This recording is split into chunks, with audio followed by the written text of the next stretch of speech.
देखा था कि नागिन माँ त्रिलोकी की छोटी बेटी महिमा कहीं गुम हो गई थी। कई साल बीत चुके थे और तभी उसे अपनी बेटी वापस नहीं मिली थी।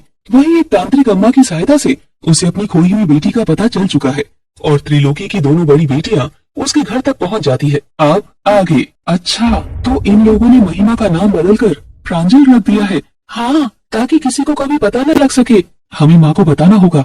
रूपसा और रूबी वहाँ छुपकर प्रांजल और उसके परिवार वालों की सारी बातें सुनकर वहाँ से वापस अपनी माँ के पास चली जाती है। पता नहीं, समझ नहीं आ रहा कि क्या ये विश्वनाथ है, जबकि मैंने खुद उसे मारा था।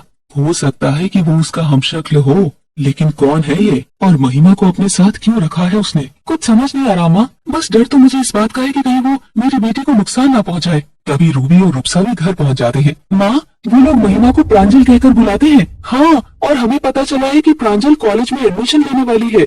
तो मैं सोच रही थी कि क्यों ना हम दोनों भी उसी कॉलेज में एडमिशन ले लें। हम एक ही कॉलेज में होंगे तो उसका ख्याल रख सकेंगे और उसकी सारी बातें हमें पता भी लगती रहेंगी। हाँ माँ, आप क्या कहती हैं इस बारे में? ठीक है, यही सही रहेगा और समय आने पर उसे सारी सच्चाई बता दी जाएगी। बस हम सब पर भोलेनाथ की कृपा बनी रहे। इतने सालों बाद हमारी बहन हमें वापस मिली है। हे भोलेनाथ, उसे वापस मत छीनना। हाँ भोलेनाथ, अपना आशीर्वाद सदा हमारे ऊपर बनाए रखना। कुछ दिनों बाद प्रांजल का कॉलेज में एडमिशन हो चुका है और उसे कॉलेज जाते हुए करीब 4 दिन हो चुके हैं। वो राकेश की बेटी प्रिया के साथ कैंटीन में बैठी है। वैसे प्रांजल, यहाँ कैंटीन की चाय तो काफी टेस्टी है। जहाँ मैं पहले पढ़ती थी ना, वहाँ तो बिल्कुल बेकार चाय बनती थी। अच्छा? हाँ, वाकई में, लेकिन वहाँ के समोसे बहुत अच्छे थे। चलो अब यहाँ के समोसे ट्राई करते हैं। हाँ चलो चलो, नहीं तो ठंडे हो जाएंगे। थोड़ी देर बाद रूबी और रूपसा भी उनके पास आ जाती है। अगर आपको कोई प्रॉब्लम ना हो तो क्या हम दोनों यहाँ पर बैठ सकते हैं? श्योर, बैठिए ना। हाँ हाँ, क्यों नहीं। Thank you so much. आप दोनों भी हमारी तरह न्यू है क्या इस कॉलेज में? हाँ। अच्छा, तो आप भी न्यू एडमिशन है? हाँ। अरे वाह, अच्छा हुआ, हम लोगों को भी 2 फ्रेंड्स मिल गए। हाँ, मेरा नाम प्रिया है और यह है मेरी फ्रेंड प्रांजल। आप दोनों से मिलकर बहुत अच्छा लगा। और दोनों बहनें मिलकर प्रांजल और प्रिया से खूब बातचीत करती है। थोड़ी देर बाद क्लास शुरू हो जाती है और क्लास पूरी होने के बाद प्रांजल घर न जाकर कहीं और चली जाती है। दरअसल वो अपने बॉयफ्रेंड मनु से मिलने गई थी। क्या प्रांजल, तुमने इतनी देर क्यों लगा दी? अरे मनु, क्लास चल रही थी, क्लास खत्म करके ही तो तुम्हारे पास आऊंगी ना। अरे तो तुम गुस्सा क्यों हो रही हो? माफ कर दो महारानी। हाँ, महारानी तो मैं हूँ ही, लेकिन सिर्फ तुम्हारी। अच्छा, तो ये बात है। और क्या? तुम तो मेरी महारानी हो ही। मैंने तो तुम्हें पहली नजर में अपना दिल दे दिया था और मैं हूँ तुम्हारा राजा। दरअसल मनु अपने पापा के साथ अमेरिका घूमने आया था, तो वो प्रांजल के घर में ही रुका था और तभी से इन दोनों के बीच में बातचीत शुरू हो गई थी। अच्छा, अब ज्यादा मक्खन मत लगाओ। तो तुम्हें तो बहुत भूख लगी होगी, बताओ क्या खाना चाहती हो? वही मेरे फेवरेट छोले भटूरे। मुझे पता था कि तुम छोले भटूरे का ही नाम लोगी। मैंने तो बस यूं ही मजाक में पूछा। अच्छा? हाँ तो चलो ऑर्डर कर लेते हैं। तो दोनों पास के ही एक रेस्टोरेंट में चले जाते हैं। अच्छा, वो जम्मू कश्मीर जाने का क्या प्लान है? मुझे वहाँ पर स्नो देखनी है। ओ हाँ, याद आया। अरे बस 15-20 दिन बाद चलते हैं। हाँ, ज्यादा दिन नहीं बचे हैं। मैं जल्दी से अपनी शॉपिंग वगैरह शुरू कर लेती हूँ। सिर्फ हम दोनों ही चलेंगे ना? नहीं मनु, मैं सोच रही हूँ कि मैं प्रिया को भी ले चलती हूँ, वो भी रहेगी तो साथ में खूब एंजॉय करेंगे। चलो ये भी ठीक है। अब तुम्हें मुझसे ज्यादा अपनी दोस्त की चिंता हो रही है। कोई बात नहीं। अरे तुम भी ना, ऐसा कुछ नहीं है। और थोड़ी देर बातचीत करने और खाने के बाद दोनों वहाँ से चले जाते हैं और प्रांजल घर आ जाती है।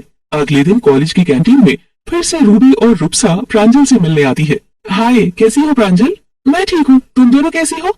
हम दोनों भी बिल्कुल ठीक है। क्या हम आपकी बगल वाली सीट पर बैठ जाएं? हाँ हाँ, क्यों नहीं। और दोनों प्रांजल के पास बैठकर उससे खूब बातचीत करती है। अच्छा, तो हम सब की दोस्ती काफी अच्छी हो गई है, क्यों ना हम लोग किसी ट्रिप पर चलें? अच्छा, वैसे मैं जम्मू कश्मीर जा रही हूँ कुछ दिनों में, अगर तुम दोनों भी आना चाहो तो आ सकती हो। वाह, जम्मू कश्मीर, वो तो बहुत ही अच्छी जगह है। तो ऐसी जगह जाने के लिए भला कौन मना कर सकता है। हाँ, और क्या, मैं तो बहुत खुश हूँ। हाँ, मेरी फ्रेंड प्रिया आज कॉलेज नहीं आई है, लेकिन वो भी मेरे साथ ही कश्मीर जाएगी। अच्छा, बहुत मजा आने वाला है हमें तो वहाँ पर। तो 2 दिन बाद संडे है, क्यों ना हम सब शॉपिंग पर चले साथ में। मैं प्रिया को भी बोल दूंगी।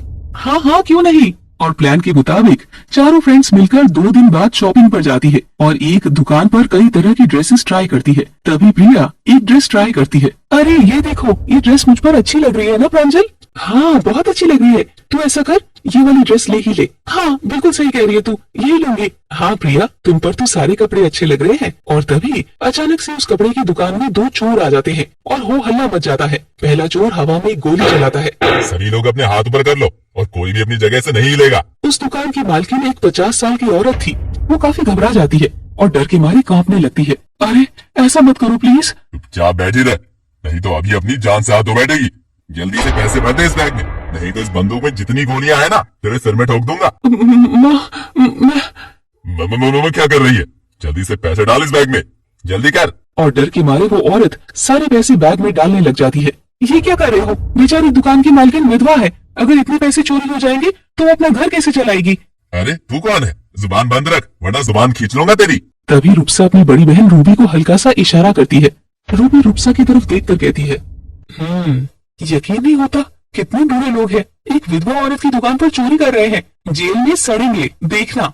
मैंने कहा ना, अपनी बकवास बंद करो दोनों। लेकिन प्रांजल काफी साहसी लड़की थी, वो बार बार कुछ न कुछ बोले जा रही थी। तभी पहला चोर प्रांजल के बाल पकड़ लेता है। इधर आ, पहले तो मैं तुझे सबक सिखाता हूँ, ज्यादा मुंह चलता है ना तेरा। और इसके बाद चोर प्रांजल को जोर का तमाचा मारता है। अरे इसे क्यों मार रहे हो? छोड़ दो उसे, छोड़ो छोड़ो उसे। और तभी रूपसा और रूबी सबकी नजरों से बचकर दूसरी जगह चली जाती है और नागिन का रूप धारण करके वहाँ पर आती है। अरे ये सांप यहाँ कैसे? दुकान में सांप कैसे आ गए? सांप उन चोरों की तरफ जाते हैं, जिससे दोनों चोर सांपों से बहुत डर जाते हैं और उनसे बचने का प्रयास करते हैं। अरे भैया कहीं लेने के देने ना पड़ जाए, भागो यहाँ से। लगता है इस बुढ़िया की चाल है ये, मैं तो पैसे लिए बिना नहीं जाने वाला यहाँ से। तभी पहला चोर उस बूढ़ी औरत को जोर से धक्का देता है। तभी रूबी को बहुत गुस्सा आता है और वो उस चोर के गले पर लिपट जाती है। अरे भाई मुझे बचा, मुझे सांस लेने में दिक्कत हो रही है, बचाओ, लगता है मैं मर जाऊंगा। भैया मैं तो पहले ही कह रहा था कि यहाँ से भाग लेते हैं, लेकिन आपने मेरी बात ही नहीं सुनी। अब बताइए मैं क्या करूं? और तभी सांप बनी रूबी उस चोर को डस लेती है और उसकी मौत हो जाती है। थोड़ी देर में पुलिस आ जाती है और दूसरे चोर को भी पकड़ लेती है। आंटी जी आप ठीक तो हो ना? हाँ बेटा, तुम्हारा बहुत बहुत शुक्रिया। कोई बात नहीं आंटी जी। तभी रूबी और रुपसा भी इंसानी रूप में वहाँ आ जाती है और इसके बाद सभी दोस्त अपने अपने घर चले जाते हैं। घर आकर रूबी सारी बात अपनी माँ को बताती है। ये सब जानकर त्रिलोकी बहुत दुखी हो जाती है। हे भगवान, ये सब क्या हो गया? आप चिंता मत करिए माँ, हमने सही समय पर मामले को संभाल लिया था। हाँ माँ, हमारे रहते हुए महिमा को कुछ नहीं हो सकता। अपनी बेटियों की बहादुरी देखकर नागिन माँ अपनी बेटियों को गले लगा लेती है। वहीं कुछ दिन बाद जम्मू कश्मीर जाने का दिन आ जाता है और सभी लोग जम्मू कश्मीर पहुंच जाते हैं। सभी बर्फ में मस्ती कर रहे थे और मनु चेहरे पर झूठी स्माइल लिए एक तरफ बैठा था। न जाने पैसों के लिए मुझे क्या क्या करना पड़ रहा है। पता नहीं कब अच्छा वक्त आएगा मेरा। तो